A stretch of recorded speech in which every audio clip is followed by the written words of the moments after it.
Bismillah kita lanjut. Faslun. Fi surutis sujudi. Syarat-syarat sujud. Suruti jamak dari syartun. Syartun syarat, syurutun syarat-syarat. Syurutis sujudi, syarat-syarat sujud. Surutis sujudi sab'atun. Nah, ini ada ekornya ini berarti tanwin ya, Bu ya. Syurutus sujudi sab'atun.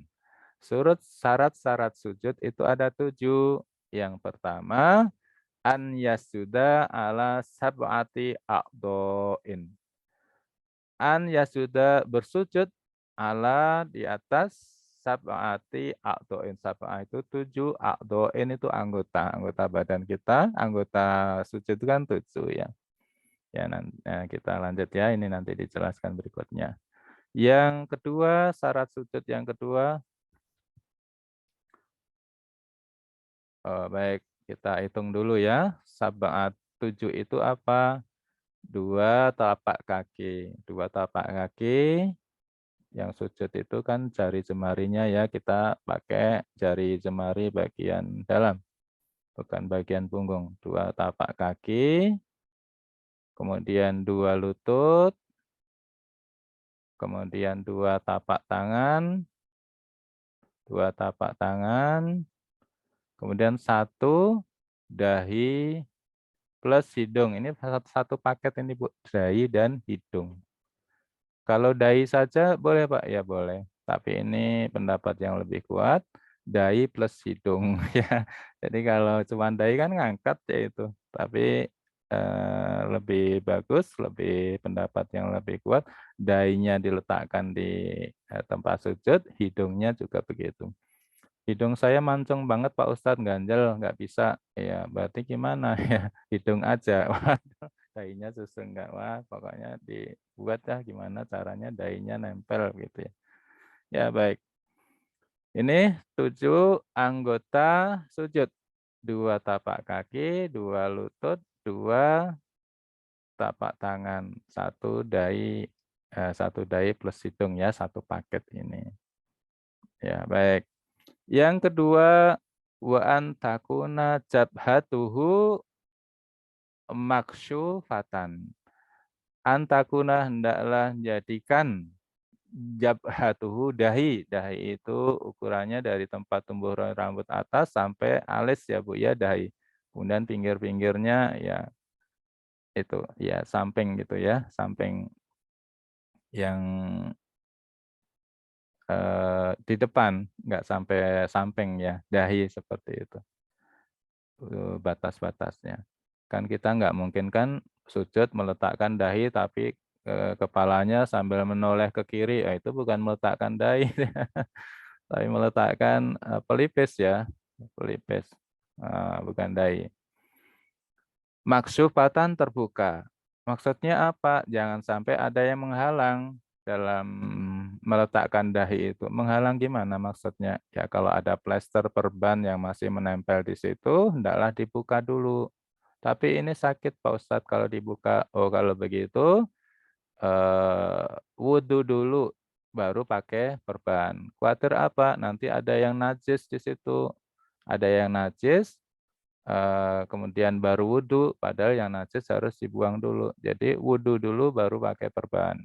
Nanti kalau pas sholat, kalau memang itu darurat nggak dibuka, itu termasuk ma'fu yang dibolehkan. Karena ada uzur, ada alasan sakit yang memang perbannya harus dipakai. Jadi tidak boleh terhalang antara dahi dan lantai. Dan bagaimana dengan rambut? Kadang rambutnya itu ngejabrik, yang rambut poni. Rambut poni harus diatur supaya nanti ketika sujud itu dia tidak menghalangi dahi menempel lantai tempat sujud. Ya dikucir atau pakai bando dan lain-lainnya ya Bu ya. Dia di diatur. Kalau kalau ibu-ibu kan seolah aman ya pakai mukena. Ini yang jadi masalah kalau laki-laki dan dia tidak pakai peci. Nah, ini masalah. Naksupatan. Dahinya terbuka, terkena tempat sujud. Dan yang ketiga, watahamulu birosihi. Watahamulu meletakkan kepalanya. Wa tahamulu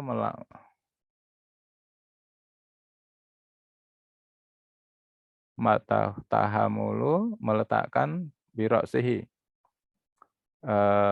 kepalanya. Maksudnya dahi itu tidak boleh dibebani oleh anggota badan kita ketika sujud, tapi dia sebatas menanggung beban dari kepala saja. Kan ada ya Bu ya, mohon mohon maaf nih model-model yang ketika sujud itu dahi itu menjadi tumpuan berat badan. Jadi punggung, kemudian lain-lain leher itu menumpu ke, dahi bukan ke tangan. Bukan ke tangan ya, kalau sujud kan tumpuannya ke dahi itu mestinya hanya menopang kepala saja, berat kepala saja untuk, dahi. Kemudian tangan menopang badan dan kemudian ke lutut menopang kaki ya, paha paha dan, sebagian dari perut gitu ya, dibagi. Nah, ini maksudnya seperti itu. Jadi jangan sampai dahi itu ketika sujud kita tekan, kemudian kita, taruh semua berat badan itu kepada, dahi kita untuk menopang. Nah, nanti dahinya lama-lama jadi bisa gosong gitu ya, Bu, ya, kalau sarannya seperti itu. Jadi gosong, jadi, kurang baik penampilannya, kurang jadi ada yang rusak nanti dari kulit karena beban ketika sujud itu berat. Nah, begitu maksudnya. Kemudian yang keempat, wa adamul huwiyyi li ghairi. Tidak berniat selain memang harus sujud, karena ada yang sujud tapi karena gegara kaget gitu, kaget, bukan niatnya sujud. Ini harus memang niat sujud,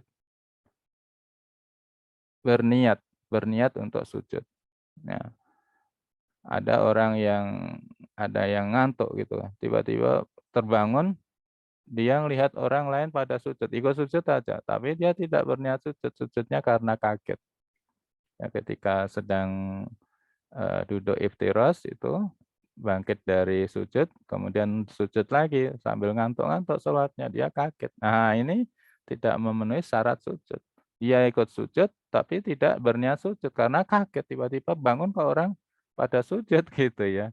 Dia sujudnya karena kaget dan ikut-ikutan, tidak ada niat.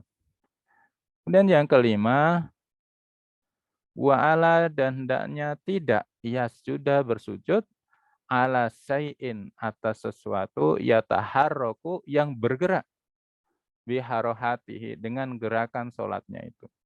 Maksudnya bagaimana ini? Kita tidak boleh sujud di atas tangan kita sendiri. Kenapa? Karena ketika kita berdiri, tangan kita itu bergerak, ikut, pindah dari tempat sujud itu, tidak menempel di, tempat sujud. Itu maksudnya seperti itu salah satunya. Atau ketika, sorban kita panjang banget, misalnya panjang banget. Ketika sujud itu dia me me ini, ke lantai itu ya, menjuntai ke lantai dan kemudian kita bersujud di situ. Apabila sorban itu ketika kita berdiri, dia berpindah dari tempat sujud itu, ikut, ngegantung misalnya, nah itu juga tidak boleh. Tapi beda dengan apabila sorban itu panjang banget gitu, sampai di lantai. Kita gantungkan diselendangkan di leher, menjuntai di lantai, dan ketika sujud, ada juga dia bagian dari selendang itu yang kita jadikan alas untuk sujud. Tapi ketika kita bergerak berdiri, yang tempat sujud tadi tidak ikut bergerak. Nah, itu masih dibolehkan yang seperti itu, masih dibolehkan, masih dibolehkan. Kenapa tidak bergerak? Karena sorbannya panjang banget. Ya ketika kita berdiri dia tidak bergerak. Masih disusul seperti posisi sajadah ya, memposisikan diri sebagai sajadah. Itu selendang yang panjang tadi. Ya, baik. Yang keenam, wartifa'u asafili wartifa'u mengangkat asafili yang rendah. Yang rendah itu maksudnya apa? Pantat. Pantat. Ala a'alihi, di atas atau melebihi a'alihi. Alihi itu maksudnya apa? Yang tinggi. Yang tinggi itu apa? Kepala. Jadi ketika sujud, ini syarat sujud itu pantat harus lebih tinggi dari kepala. Entah gimana caranya harus diusahakan. Kalau ibu hamil gimana Pak Ustadz, "Ini susah ini ngangkat pantat nih, berat," misalnya ya. Ya kalau ibu hamil, dimaklumi, dimakfu dengan kondisi yang bisa ya, tidak harus sampai menyulitkan diri. Tapi ketika masih mampu untuk mengangkat, ya itu lebih baik karena ini menjadi syarat sujud. Kemudian bagaimana orang nelayan itu Pak Ustadz, yang sholatnya juga sambil duduk, karena perahunya lagi goyang-goyang terus, nggak berdiri sholatnya sambil duduk lagi, perahunya kecil dan badainya, lumayan kenceng anginnya. Perahunya terombang-ambing. Ketika, sujud itu, membahayakan itu, bisa terguling gitu misalnya kalau mengangkat pantat tinggi, ya sudah mengangkatnya rendah saja. Rendah saja sejajar dengan kepala, ya sujudnya apa itu, sujud dekem itu ya kalau bahasa Jawa, dekem. Ya kalau memang itu darurat, kondisi darurat seperti itu, ya itu, dima'fu, dibolehkan ya karena memang ada alasan. Tapi kalau tidak ada alasan yang lain yang bisa dibenarkan oleh syariat, bukan suatu yang darurat, maka syarat sujud ini seperti ini, pantat harus lebih tinggi dari kepala. Ini, filosofinya apa sih ini? Ya filosofinya bahwa kita sedang membuang rasa besar, merasa, hebat dan lain-lain ya, Bu, ya. Karena kepala ini kan yang, sumbernya segala sesuatu yang bagus-bagus ya, kita memikir dengan kepala. Melihat mata ada di kepala, kemudian berbicara sehingga orang lain bisa memahami, mengerti, memberi nasihat orang lain itu, mulut juga ada di bagian kepala gitu ya, bagian kepala.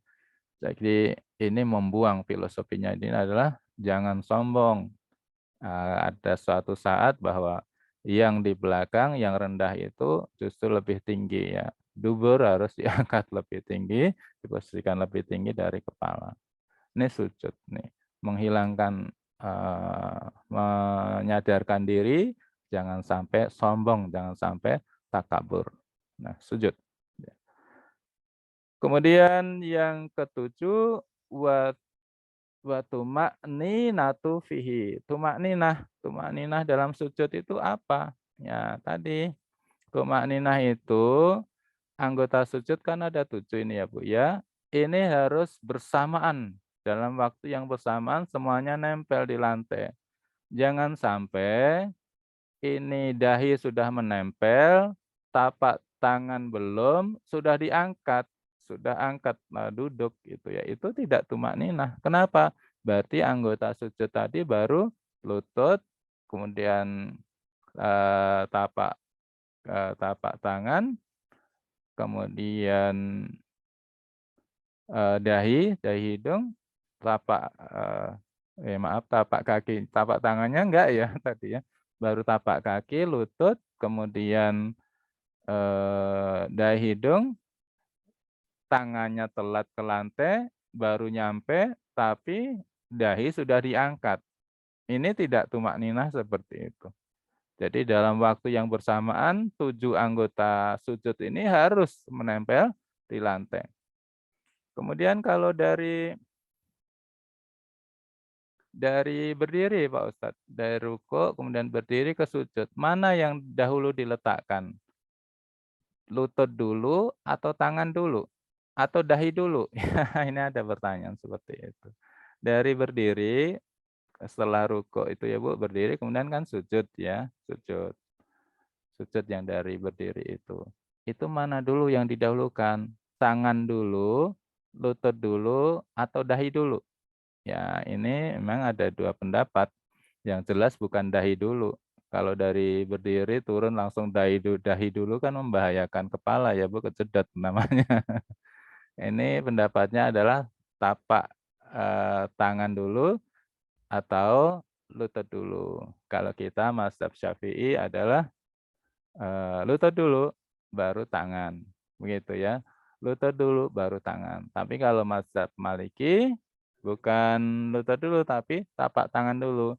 Jadi dari berdiri itu tapak tangan dulu, baru kemudian lutut menyusul, gitu ya, itu perbedaannya.